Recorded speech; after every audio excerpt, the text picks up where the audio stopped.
ప్రభు అయిన యేసుక్రీస్తు నామములో మీకు సమాధానం కలుగునుగాక. షలోమ్. 34వ కీర్తన 9వ వచనము. ఆయన యందు భయభక్తులు ఉంచువానికి ఏమీయూ కొదువలేదు. దేవుని నామానికి స్తోత్రం కలుగునుగాక. అనేక సార్లు అనేకమైనటువంటి కొదువ మన జీవితంలో చూస్తూ ఉంటాం. కొరతలు, లేమి ఉంటుంది. ఒక ప్రాముఖ్యమైన మాట చెప్తానండి. ఏ కుటుంబంలో అయినా కూడా కొరతలు ఉంటాయి. కొరతలు లేని కుటుంబం అంటూ ఉండదు. మీరు అనుకుంటారేమో బాగా డబ్బు ఉన్నటువంటి కుటుంబం. ప్రతి కుటుంబంలో కూడా కొరతలు అనేవి ఖచ్చితంగా ఉంటాయి. వాక్యం సెలవిస్తుంది, యెహోవా యందు భయభక్తులు కలిగిన వారికి ఏ కొదువయు ఉండదని దేవుని యొక్క పరిశుద్ధ గ్రంథమైన బైబిల్లో తెలియజేస్తూ ఉంది. కొరతలు కలిగినప్పుడు మనం ఏం చేయాలో తెలుసా? అవసరతలు సంధించే దేవుని వైపు చూడాలి. కింద ఒక శ్రేష్టమైన మాట రాయబడింది. ఆ మాట మీకోసం చదువుతాను, చూడండి.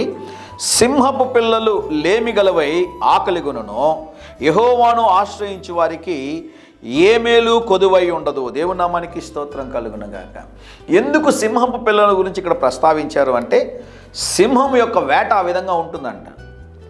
సింహము తన బిడ్డల్ని ఎప్పుడు పస్తుగా ఉంచుదంట. అది అంత చక్కగా వేటాడి తన బిడ్డల్ని పోషిస్తుందంట. దేవుడు ఒక మాట అంటున్నాడు, ఏంటో తెలుసా?